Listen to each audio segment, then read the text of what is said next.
Chandu RK news కి స్వాగతం. ముందుగా బులెటిన్ హెడ్లైన్స్. హిందూ మనోభావాలను జగన్ దెబ్బతీశారు. జగన్ పై ఫైర్ అయిన వంగలపూడి అనిత. ప్రక్షాళన పూజలను రాష్ట్రమంతటా నిర్వహిస్తున్న వైసీపీ నాయకులు.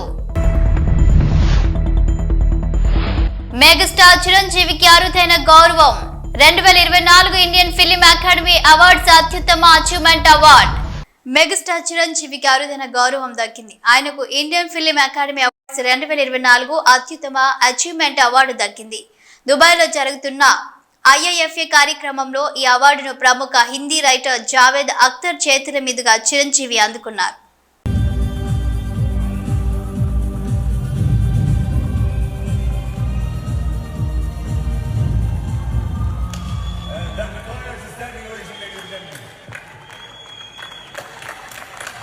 రంపచోడవరం ఏజెన్సీలోని మండల కేంద్రం అడ్డతీగలకు కూతవేటు దూరంలో ఉన్న పింఛరకొండ వెళ్లాలంటే ప్రమాదకరంగా ప్రవహిస్తున్న ఈ కొండ వాగును దాటాల్సిందే. గత కొన్ని రోజులుగా కురుస్తున్న వర్షాలకు వాగు ఉధృతంగా ప్రవహిస్తున్నప్పటికీ గ్రామానికి చేరాలంటే ప్రాణాలను ఒడిసి పట్టుకొని వెళ్లాల్సిన పరిస్థితి. అల్లూరు జిల్లా అడ్డతీగల మండలం పింఛర్లకొండ గ్రామానికి చెందిన బాలింత ప్రసవం అనంతరం తన గ్రామానికి చేరడానికి ఆమె కుటుంబ సభ్యులు అతి ప్రమాదకరంగా వాగు ఉధృతంగా ఉండడంతో నాచు పట్టి ఉన్న తప్పనిసరి పరిస్థితుల్లో సప్టా పై నుండి బిడ్డను ఒకరు, తల్లిని మరొకరు మోస్తూ తీసుకువెళ్లారు కుటుంబ సభ్యులు. కాకినాడ జిల్లా ఏలేశ్వరం హాస్పిటల్లో గత 3 రోజుల కిందట పింఛర్లకొండ గ్రామానికి చెందిన వెలుగుల మేరీ జ్యోతికా రెడ్డి అనే మహిళ ప్రసవించింది.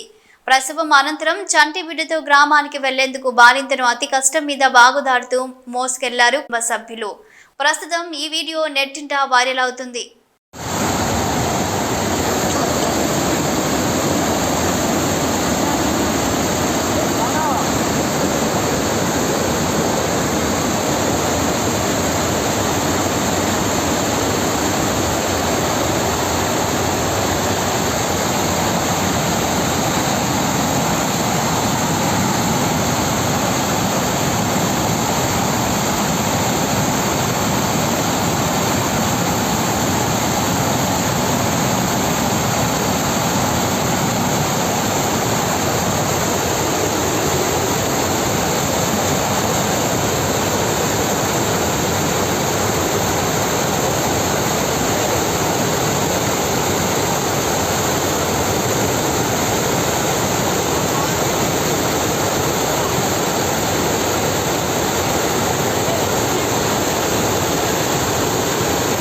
హైదరాబాద్లోని నల్సార్ యూనివర్సిటీ ఆఫ్ లా 21వ స్నాతకోత్సవంలో పాల్గొనడానికి భారత రాష్ట్రపతి నేడు హైదరాబాద్ నగరానికి చేరుకున్నారు.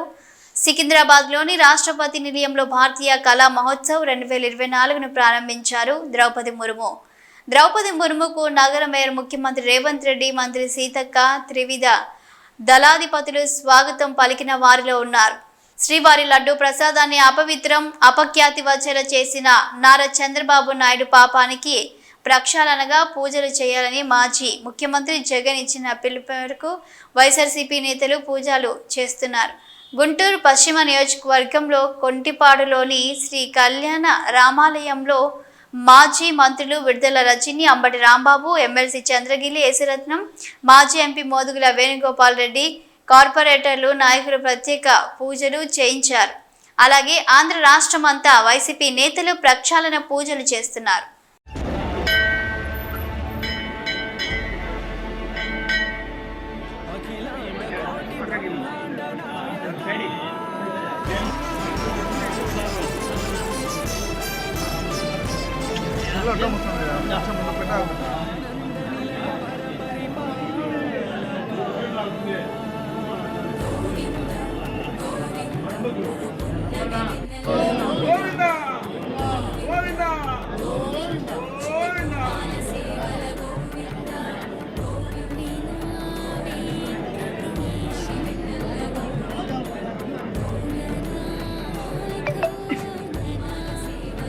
శ్రీకాళహస్తి సిపిఎం పార్టీ కార్యాలయంలో విప్లవ వీరుడు భగత్ సింగ్ 297వ జయంతి వేడుకలు నిర్వహించారు.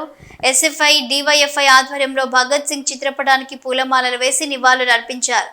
దేశ స్వాతంత్ర్యానికి ఆయన చేసిన కృషిని సన్మానించుకున్నారు. కేంద్ర రాష్ట్ర ప్రభుత్వాలు షాహిద్ భగత్ సింగ్ మరియు ఇతర స్వాతంత్ర్య సమర యోధుల చరిత్రను పాఠశాల పాఠ్యాంశాల్లో చేర్చాలని కోరారు. భగత్ సింగ్ ఆశయాలకు అనుగుణంగా నేటి యువత ముందుకు రావాలని కోరారు.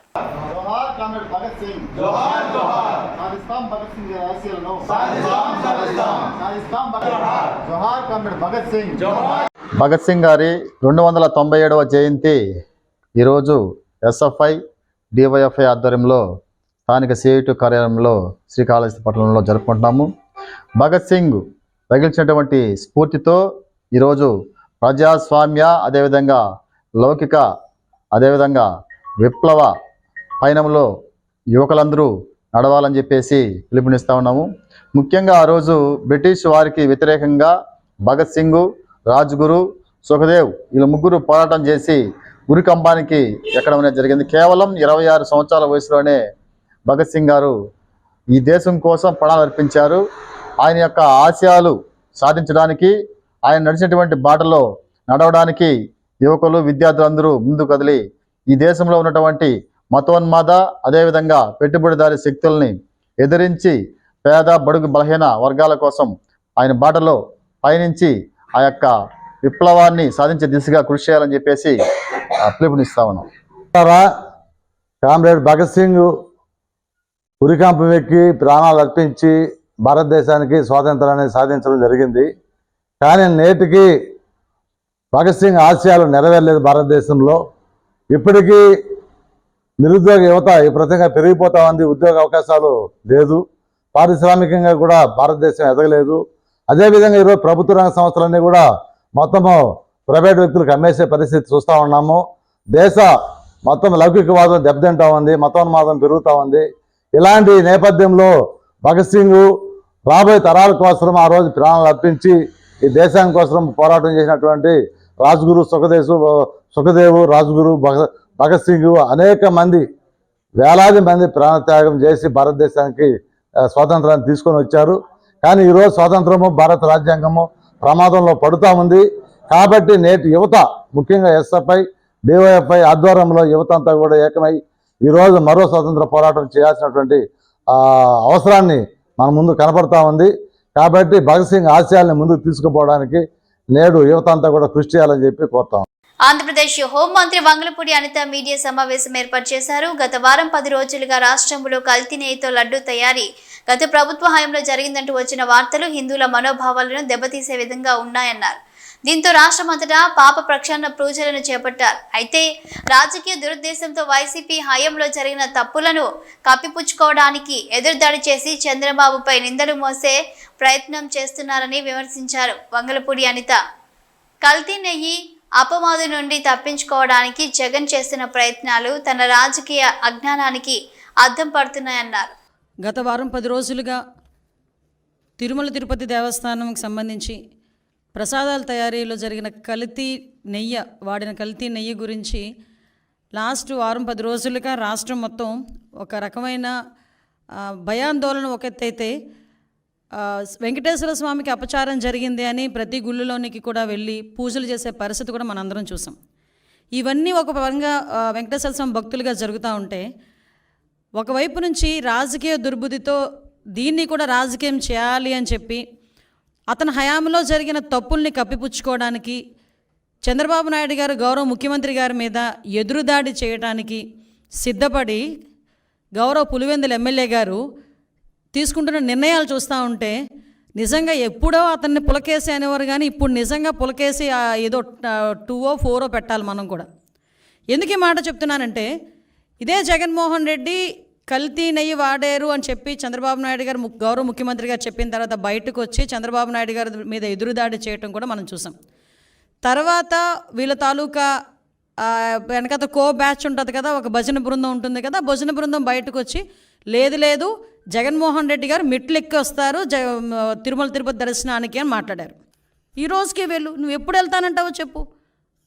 మాజీ ముఖ్యమంత్రి హోదాలో, ఎమ్మెల్యే హోదాలో నీకు ఎలాంటి దర్శనం కావాలంటే ఆ దర్శనం ఇస్తావు. అజయ్ కలాం లాంటి వాళ్ళే డిక్లరేషన్ పెట్టేసుకెళ్ళారు.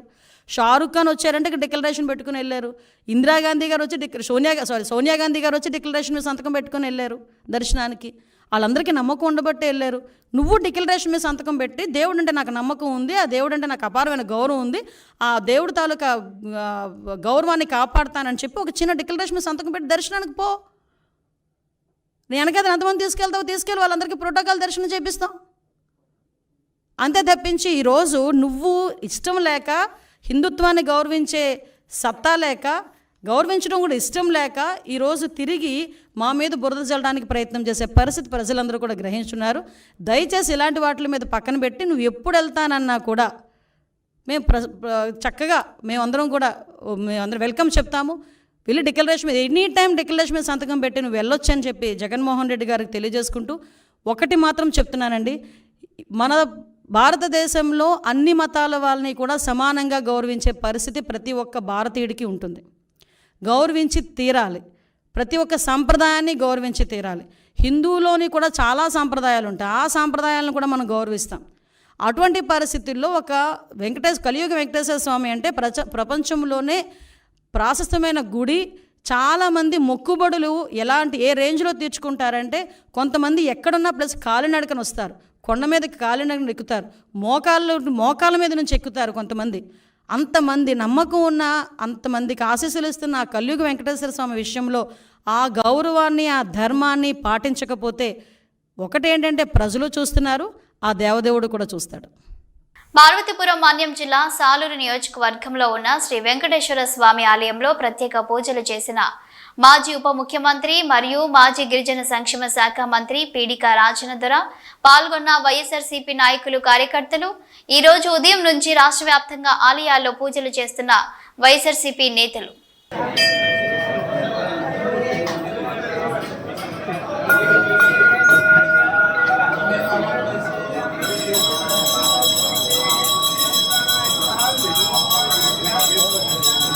తూప్రాన్ గీతా స్కూల్లో ముందస్తు శరన్నవరాత్రి వేడుకలు ఘనంగా నిర్వహించారు. ఈ సందర్భంగా విద్యార్థినిలు మహిషాసుర మర్దిని రూపకాన్ని ప్రదర్శించారు. 9 అవతారాల్లో అందంగా ముస్తాబైన చిన్న నవదుర్గలుగా శాంత రౌద్ర రసాలను పండించి రూపకాన్ని రక్తి కట్టించారు. మహిషాసురుని సంహరించే మహిషాసుర మర్దినిగా 4వ తరగతి చిన్నారి సహస్ర చక్కటి అభినయాన్ని ప్రదర్శించింది. పాఠశాల ప్రిన్సిపాల్ సిహెచ్ వెంకటకృష్ణారావు దేవి నవరాత్రుల విశిష్టతను విద్యార్థులకు వివరించారు. ఈ సందర్భంగా పాఠశాల correspondent P Ramanjaneyulu, chairperson P Usha, డైరెక్టర్లు B Raghavender Goud, K Narayana Gupta, in charge principal Premraj మరియు ఉపాధ్యాయులు విద్యార్థులకు పండుగ శుభాకాంక్షలు తెలియజేశారు.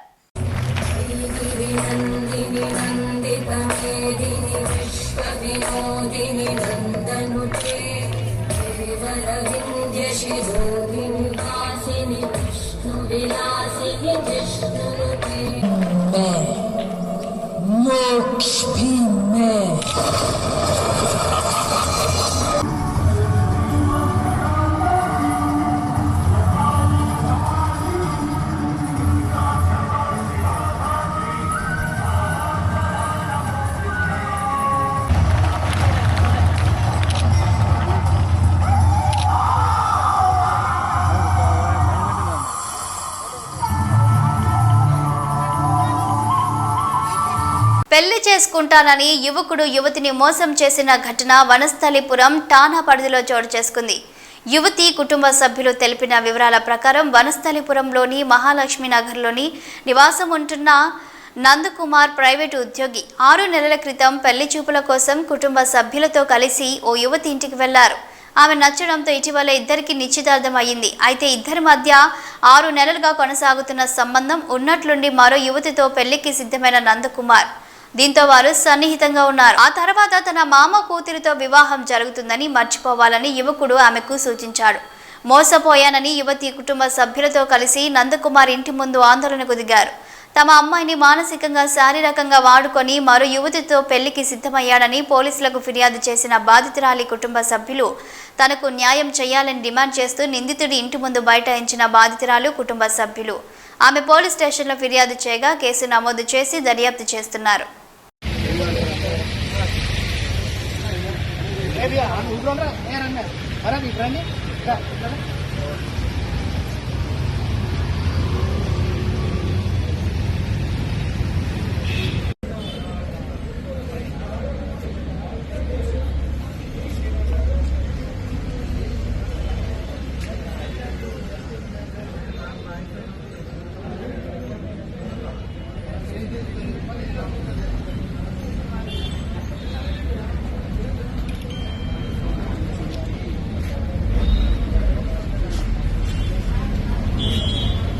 వికారాబాద్ జిల్లా తాండూరు మాజీ ఎమ్మెల్యే పాలి రోహిత్ రెడ్డి నివాసంలో మీడియా సమావేశం నిర్వహించారు. ఈ కార్యక్రమానికి మాజీ ఐపీఎస్ ఆర్ఎస్ ప్రవీణ్ కుమార్ హాజరయ్యారు. ఈ సందర్భంగా ఆర్ఎస్ ప్రవీణ్ కుమార్ మాట్లాడుతూ వికారాబాద్ నుండి తాండూరు రోడ్లు అస్తవ్యస్తంగా మారాయి. త్వరలో రోడ్డు పనులు ప్రారంభించాలని డిమాండ్ చేశారు. తాండూరు ఎమ్మెల్యే మనోహర్ రెడ్డి కుటుంబీకులు ల్యాండ్ కబ్జాలు, చిల్లర వ్యవహారాలు మానుకోవాలని, తాండూరు కందిపప్పుకు జియో ట్యాగ్ రావడం ఆనందంగా ఉందని, కేసీఆర్ హయాంలో అనేక మొక్కలు నాటితే కాంగ్రెస్ వచ్చిన 10 నెలలలోనే పూడూరు మండలంలో దామగుండం అడవి ప్రాంతాన్ని ఏమీ ఆలోచించకుండా 30 ఎకరాల నేవీకి అప్పనంగా అందించడం చాలా బాధాకరం విషయమని అన్నారు. రైతులు కాంగ్రెస్ హయాంలో చాలా బాధలను అనుభవిస్తున్నారని, కాంగ్రెస్ పార్టీ పేరు మార్చింది కానీ రైతులకు 1 రూపాయి కూడా జమ కాలేదని, హైదరాబాద్లో హైడ్రాతో అతలాకుతలం చేస్తున్న ముఖ్యమంత్రి రేవంత్ రెడ్డి ప్రపంచంలోనే అతిపెద్ద డాక్టర్ బిఆర్ అంబేద్కర్ విగ్రహం పెడితే కనీసం ముట్టుకోవడానికి కూడా రేవంత్ రెడ్డి అంగీకరించడం లేదని అన్నారు. ఇక్కడికి రాలేకపోయారు. మరి శ్రీశైల్ రెడ్డి గారిని నన్ను మమ్మల్ని అందరినీ కూడా మరి తెలంగాణ ప్రజలను ఉద్దేశించి, తాండూరు ప్రజలను ఉద్దేశించి, తాండూరు వేదికగా మరి తెలంగాణ ప్రస్తుత రాజకీయ పరిస్థితి మీద మాట్లాడమని వారు రిక్వెస్ట్ చేయడం జరిగింది. మొట్టమొదట ఈరోజు నేను గ్లోబల్ యువతరం ఫౌండేషన్ అనే ఒక కొత్త సంస్థ తాండూరు యువకులందరూ కలిసి దాన్ని స్థాపించారు. దాని ప్రారంభోత్సవానికి నేను ఇక్కడికి రావడం జరిగింది. మరి ముఖ్యంగా తాండూరు యువకుల్లో మతోన్మాదం వైపు మళ్ళకుండా రాజ్యాంగ విలువలను రక్షించడం కోసం, స్వేచ్ఛ, సమానత్వం, సౌభ్రాతృత్వం, సమన్యాయం అన్న రాజ్యాంగ విలువలను రక్షించడం కోసం, యువత తమ కాళ్ళ మీద తామే నిలబడే విధంగా మరి యువతను మార్చడం కోసం, అదేవిధంగా యువతను మాదక ద్రవ్యాల నుండి దూరంగా ఉంచడం కోసం, యువత తల్లిదండ్రులకు సహాయం చేయడం కోసం, మరెన్నో ప్రగతిశీల భావజాలాన్ని వైపు మరి యువతను నడిపించడం కోసం ఈరోజు గ్లోబల్ యువతరం ఫౌండేషన్ పెట్టిన అన్బాపురం విజేందర్ గారిని, మరి అడ్వకేట్ అరుణ్ రాజ్ గారిని నేను హృదయపూర్వకంగా అభినందిస్తున్నా. పార్టీలకు అతీతంగా మరి ఈ ఫౌండేషన్ను నిర్మించిన అందరినీ కూడా అభినందిస్తున్నా. మరి రెండవ విషయం, అత్యవసరమైన విషయం, వికారాబాద్ నుంచి తాండూరు రోడ్డు ఏదైతే ఉందో అది చాలా హృదయ విదారకంగా ఉన్నది. ఆ రోడ్డును అర్జెంటుగా రిపేర్ చేయాల్సిన అవసరం ఉన్నది. ఎందుకంటే ఇది ఇంటర్ స్టేట్ రోడ్డు. మరి తాండూరు అనేది ఒక పరిశ్రమలకు ఆలవాలమైన ప్రాంతం. బెట్టనైటు, అదేవిధంగా కందులు, మరి జియో ట్యాగింగ్ కందులకు, తాండూరు కందులకు జియో ట్యాగ్ కూడా వచ్చింది. అలాంటి గొప్ప ప్రపంచంలోనే ప్రసిద్ధిగాంచిన ప్రాంతం తాండూరు. మరి వికారాబాద్ నుండి తాండూరు రోడ్డు అస్తవ్యస్తంగా ఉన్నది, గుంతలతో నిండి ఉన్నది. మరి గౌరవ ముఖ్యమంత్రి రేవంత్ రెడ్డి గారిని నేను రిక్వెస్ట్ చేస్తున్నా, డిమాండ్ చేస్తున్నా, అయ్యా ఒక్కసారి మరి ఇటువైపు రండి, వచ్చి తాండూరు వికారాబాద్ రోడ్డు చూడండి, దీని పరిస్థితి అస్సలే బాగోలేదు, దీన్ని అర్జెంటుగా రిపేర్ చేయాలని చెప్పి కోరుకుంటున్నాం. అదేవిధంగా మరి ముఖ్యమంత్రి రేవంత్ రెడ్డి గారు మరి ఆలోచించిందో లేదో కానీ కేసీఆర్ గారు చాలా ఆలోచించి, తెలంగాణ తొలి ముఖ్యమంత్రి కేసీఆర్ గారు మరి భూమి పుత్రుడు, అదేవిధంగా పర్యావరణాన్ని ప్రేమించే ఒక మహానాయకుడు కేసీఆర్ గారు కోట్లాది మొక్కలను నాటితే ఈరోజు రేవంత్ రెడ్డి గారు వచ్చిన 10 నెలలకే దామగుండం, పరిగి నియోజకవర్గంలో ఉండే దామగుండం అనే ప్రాంతాన్ని, అటవీ ప్రాంతాన్ని, 12 లక్షల చెట్లు ఉండి ఎన్నో ఔషధ మొక్కలు ఉన్న ప్రాంతాన్ని ఏమీ ఆలోచించకుండానే 30 ఎకరాల అటవీ ప్రాంతాన్ని నేవీ లో ఫ్రీక్వెన్సీ రాడార్కి ఇవ్వడాన్ని పూర్తిగా భారత రాష్ట్ర సమితి ఖండిస్తున్నది. కేసీఆర్ గారు ఇవ్వలేక కాదు, కానీ కేసీఆర్ గారు ఈ నిర్ణయాన్ని వ్యతిరేకించి దాన్ని నేవీని రానివ్వకుండా చూశారు. కానీ ఈరోజు రేవంత్ రెడ్డి గారు మరి కళ్ళు మూసుకొని నేవీకి అప్పగిస్తున్నారు. దీన్ని పూర్తిగా మేము ఖండిస్తున్నాం. అత్యంత ఎత్తైన డాక్టర్ బిఆర్ అంబేద్కర్ గారి నిలువెత్తు విగ్రహం 125 అడుగుల విగ్రహాన్ని స్థాపిస్తే దాన్ని మీరు కనీసం ముట్టుకోలేదు రేవంత్ రెడ్డి గారు ఇంతవరకు. ఆ విగ్రహాన్ని మీరు ముట్టుకోలేదు అంటే అంబేద్కర్ మీకు అంటరాని వాడైనా చెప్పాలి అలా కాంగ్రెస్ నాయకులందరూ.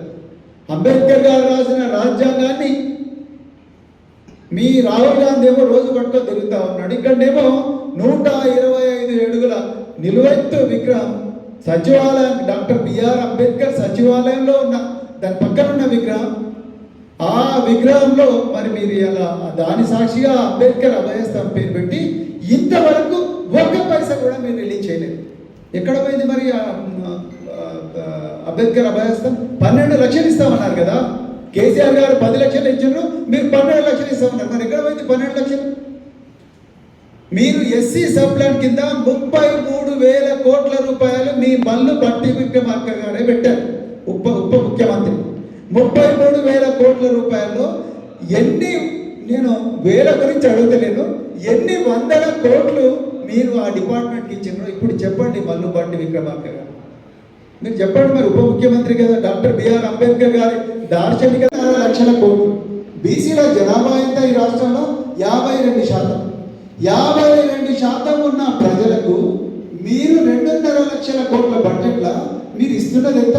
9,200 కోట్లు. అవి కూడా రిలీజ్ చేయలేదు. 33,000 కోట్లలో ఎన్ని రిలీజ్ చేసింది మీరు? ఇంతవరకు రిలీజ్ చేయలేదు. మరి అసలు ఈ దేశం, ఈ రాష్ట్రంలో 10 నెలల్లో ఇంకా 6 మంది మంత్రులు రాలేదు. అసలు ఉందా ప్రభుత్వం రాష్ట్రంలో? తెలంగాణ ప్రజలు గమనించారు. కేసీఆర్ గారి పాలన ఎట్లా నడిచింది, రేవంత్ రెడ్డి గారి పాలన ఎట్లా నడుస్తుందో ఒకసారి చూడాలి. 10 నెలలైంది. విద్యాశాఖ మంత్రి లేడు, హోంశాఖ మంత్రి లేడు, ఎస్సీ సంక్షేమ శాఖ మంత్రి లేడు, గిరిజన సంక్షేమ శాఖ మంత్రి లేడు. మరి ఎట్లా నడుస్తుంది ప్రభుత్వం? ఎస్సీ సంక్షేమ శాఖలో ఒకటే రోజు రాత్రి అక్కడ ఉండే అధికారులు 2,000 మంది ఉద్యోగస్తులను తీసేసారు. ఎవరు అడగాలి ప్రశ్న? ఎవరు అడగాలి? ఇప్పుడు 3 నెలల నుంచి ఉద్యోగస్తులకు జీతాలు లేవు. ఎవరు అడగాలి ప్రశ్న? పోలీసు శాఖలో దాదాపు మీరు ఏ పోలీసులను అడ్డం పెట్టుకొని ఇవాళ హైడ్రా పేరు మీద కూల్చివేతలు చేస్తున్నారో ఆ 1,00,000 మంది పోలీసులకు తెలంగాణలో ఇప్పటి వరకు కూడా 4 సరెండర్ లీవులు పడలేదు. ఒక్కొక్క పోలీసు కానిస్టేబుల్ మీద ₹1,00,000 పాడుతుంది ప్రభుత్వం. మరి పోలీసులు మనుషులు కాదా? హోంగార్డులు మనుషులు కాదా? వాళ్ళతో కదా మీరు ఇవన్నీ అక్రమాలు చేస్తూ ఉంటారు. మరి వాళ్ళ మనుషులు కాదా? ఒక్కొక్కరికి 4 సరెండర్ లీవులు పెండింగ్ ఉన్నాయి, టీఏలు పెండింగ్ ఉన్నాయి, డిఏలు పెండింగ్ ఉన్నాయి, పిఆర్సీ ఇప్పటి వరకు కూడా అమలు కాలేదు. మరి ఎవరు అడగాలి ప్రశ్నలను? ఎక్కడ పోయింది హోంమంత్రి? ముఖ్యమంత్రి గారు మీరే సాక్షాత్తు హోంమంత్రి. మరి దాని గురించి ఎవరు కూడా మాట్లాడడం లేదు. అర్జెంటుగా మరి ఉద్యోగస్తులకు వెంటనే జీతాలు ఇవ్వాలి, పోలీసులకు బకాయి పడ్డ సరెండర్ లీవులు, డిఏలు, టీఏలు అని కూడా అర్జెంటుగా ప్రభుత్వం రిలీజ్ చేయాలని చెప్పేసి ఈ సందర్భంగా డిమాండ్ చేస్తున్నాం. అదేవిధంగా కేసీఆర్ గారి హయాంలో గురుకులాలు ప్రపంచ స్థాయికి పోయినాయి. ప్రపంచంలో అత్యంత ఎత్తైన ఇవి బులెటిన్ అప్డేట్.